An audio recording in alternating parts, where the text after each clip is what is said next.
Enggak. Baik, Assalamualaikum warahmatullahi wabarakatuh.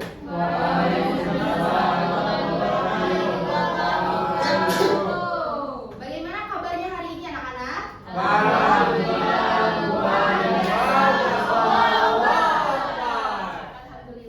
Ada yang gak masuk gak hari ini? Siapa? Kenapa dia gak masuk? Masih Bu. Oke. Masih semangat hari ini? Tapi yang belakang kayaknya ngantuk banget. Coba berdiri dulu, kita tetap semangat dulu. Waduh, oke Bu. Biar yang belakang tambah semangat. Kezia berdiri dulu ya.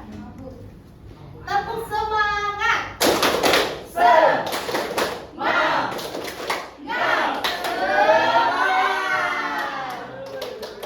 Kan jadi nggak ngantuk lagi yang belakang.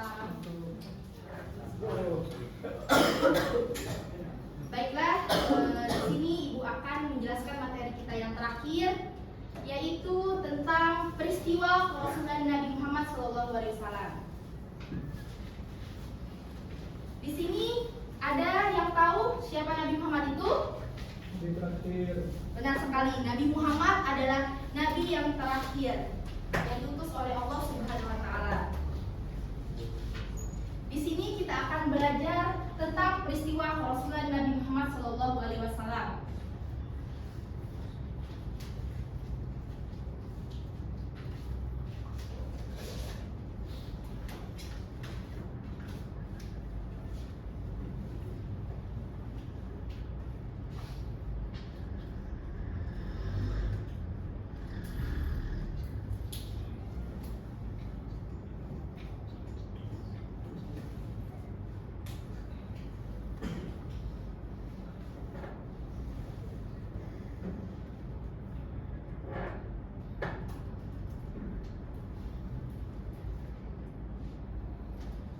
Apa sih peristiwa kerasulan Nabi Muhammad itu?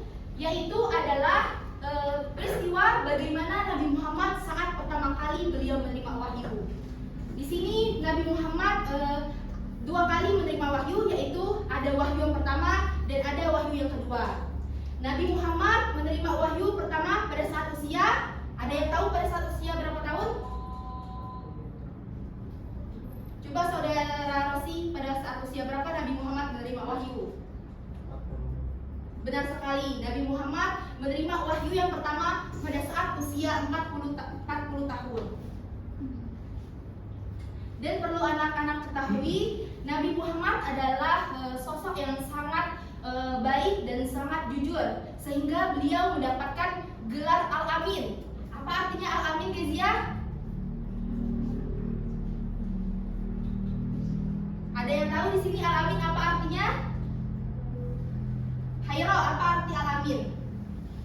Terpercaya. Dapat dipercaya. Benar sekali. Nabi Muhammad mendapatkan gelar Al-Amin, yaitu artinya dapat dipercaya, karena beliau adalah sosok yang sangat jujur dan selalu berkata benar dan juga selalu berbuat baik selamanya.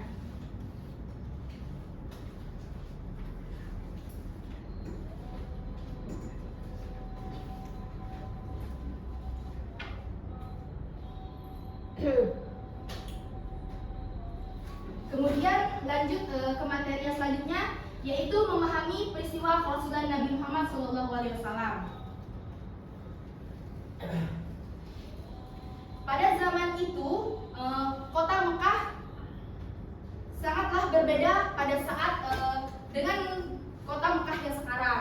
Dulu masyarakat Mekah banyak sekali yang menyembah berhala. Apakah anak-anak tahu apa itu berhala?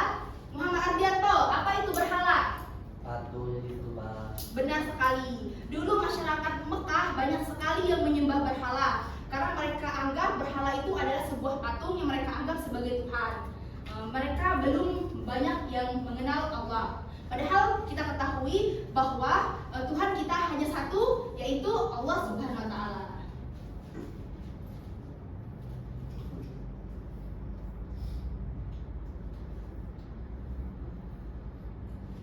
Kemudian materi selanjutnya yaitu saat Nabi Muhammad menerima wahyu yang pertama.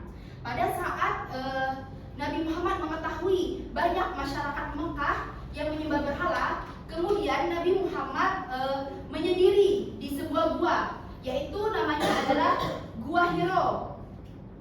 Nabi Muhammad di situ banyak sekali berdoa dan merenung mengapa masyarakat banyak sekali yang menyembah berhala. Kemudian di situ datanglah suatu hari datanglah malaikat Jibril. Kemudian malaikat Jibril berbicara kepada Nabi Muhammad.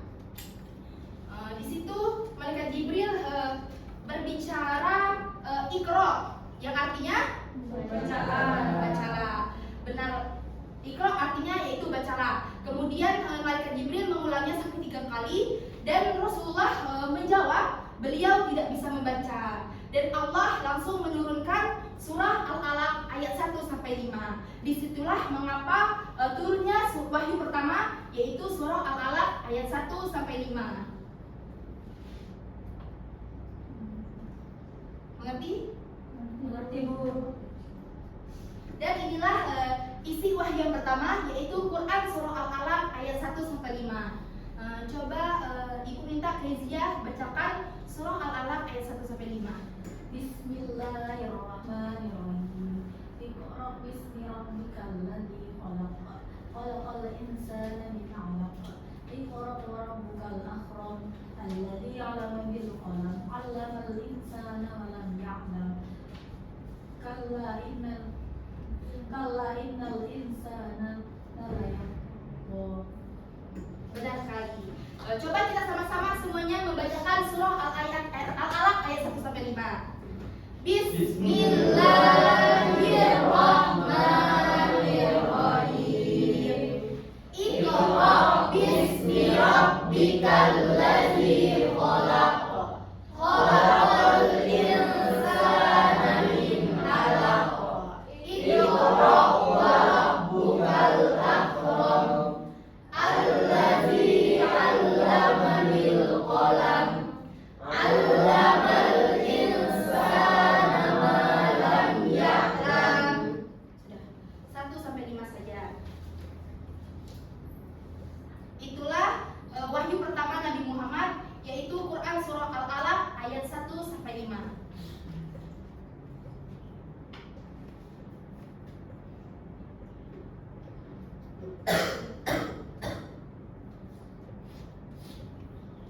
Dan pada saat Nabi Muhammad menerima wahyu yang pertama, Nabi Muhammad sangatlah terkejut. Pada saat beliau pulang dari Gua Hiro, beliau langsung pulang ke rumah menemui istrinya, istri Siti Khadijah, dan kemudian istri Siti Khadijah yang menenanginya dan kemudian menyeliputinya.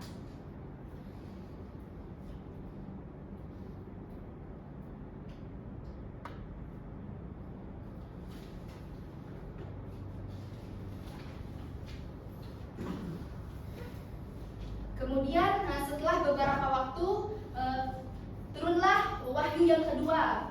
Wahyu yang kedua ini berisinya tentang menyuruh Nabi Muhammad untuk berdakwah. Turunlah wahyu kedua, yaitu surah Al-Mudatsir ayat 1 sampai 7. Di sini Ibu akan membacakan surah Al-Mudatsir ayat 1 sampai 7. Bismillahirrahmanirrahim. Ya ayyuhal mudatsir, qum fa'anzir, wa rabbaka fakabbir, fasiyabaka fatahhir, wardus fahjur, wala tamnun tastaksir, walirabbika fasbir. Yang artinya, wahai orang yang berselimut, bangunlah lalu berilah peringatan, dan Tuhanmu agungkanlah, dan pakaianmu bersihkanlah, dan tinggalkanlah segala perbuatan dosa, dan janganlah engkau memberi dengan maksud memperoleh balasan yang lebih banyak, dan demi Tuhanmu bersabarlah. Itulah isi wahyu yang kedua yang diturunkan oleh Allah untuk Nabi Muhammad SAW.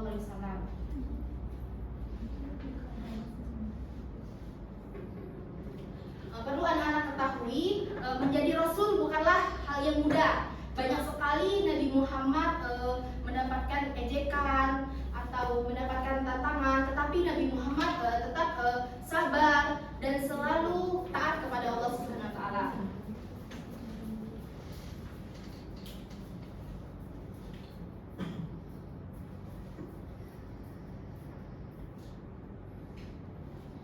Dan sikap Nabi Muhammad SAW dalam menerima kerasulan, beliau sangat sabar, jujur, dan amanah.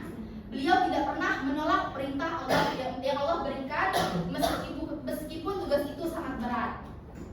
Dan Nabi Muhammad selalu berusaha menyampaikan ajaran Islam dengan cara yang baik dan penuh kasih sayang. Mungkin itu saja materi yang dapat Ibu sampaikan.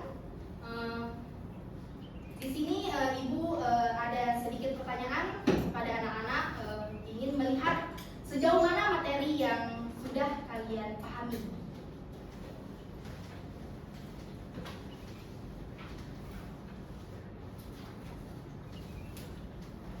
Soalnya ada 5. Jawablah dengan benar ya.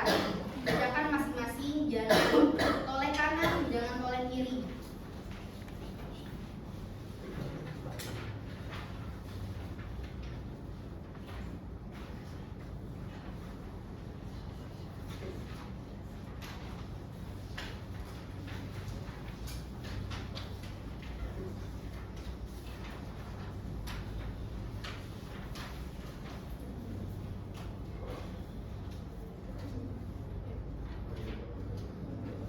Udah belum?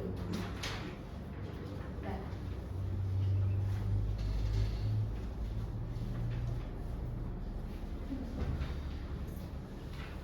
Kerjakanlah dengan benar dan kerjakan masing-masing.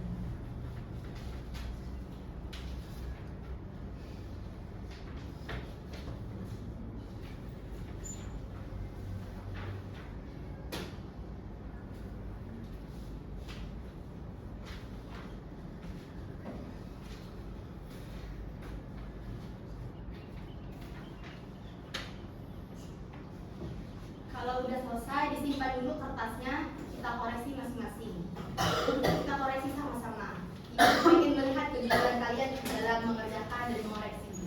Apakah kalian sudah menyontohkan sikap Nabi Muhammad yang jujur dan dapat dipercaya?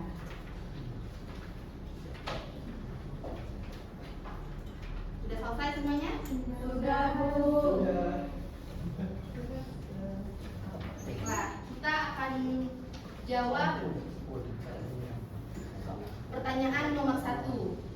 Coba saudari Ulia bacakan nomor 1. Langsung jawabannya. Nabi Muhammad SAW menerima wahyu pertama pada usia 40 tahun. Benar, 40 tahun. Ada yang salah? Tidak. Aduh. Jujur, ayo. Ada yang salah nggak? Tidak ya, benar ya. Tidak pintar semuanya. Nomor 2, coba saudari Mutia bacakan nomor 2. Wahyu pertama yang diterima Nabi Muhammad SAW yaitu di Gua Hiro. Benar sekali, di Gua Hiro. Tadi sudah Ibu jelaskan, wahyu pertama itu turun di Gua Hiro. Lanjut, nomor 3. Coba saudara Erlangga bacakan soalnya nomor 3. Malaikat yang menyampaikan wahyu pada Nabi Muhammad SAW adalah malaikat Jibril. Benar sekali, malaikat Jibril yang menyampaikan wahyu kepada Nabi Muhammad. Soal nomor 4. Coba bacakan saudari Nur Alia. Wahyu pertama yang diterima Nabi Muhammad SAW terdapat dalam surat Al-Alaq ayat 195. Benar sekali. Wahyu pertama yaitu Quran surah Al-Alaq ayat 1-5. Soal terakhir, coba saudari Mamat, coba bacakan soal terakhir. Jadi Nabi Muhammad SAW yang pertama kali mendengarkan beliau setelah menerima wahyu adalah Hijjah. Benar sekali. Jawabanmu benar nggak, Mamat? Benar. Erlangga salah, dia Aisyah. Nah, Saya sama teman saya, Bu, nggak bisa. Khadijah ya, tadi kan sudah dijelaskan. Baiklah, kalau udah selesai semuanya, silakan kumpulkan ke depan.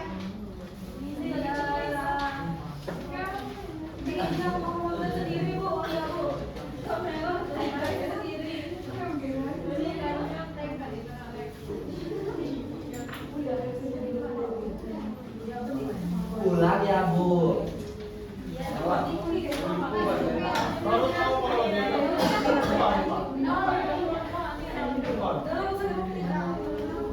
Kasih nama.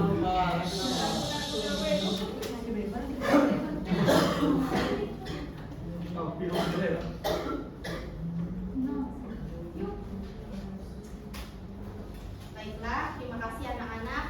Dari materi yang Ibu sampaikan di sini dapat kita simpulkan bahwa kita itu harus tetap jujur dan tidak boleh menyontek. Seperti telah kita ambil dari sikap Nabi Muhammad SAW, kita harus bersikap jujur dan kita juga harus bersikap patuh dan taat, terutama kepada orang tua kita dan kepada guru kita pada saat di sekolah.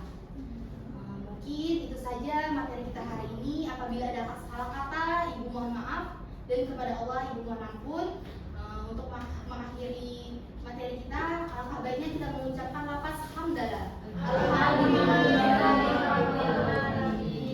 Ibu akhiri, wassalamualaikum warahmatullahi wabarakatuh.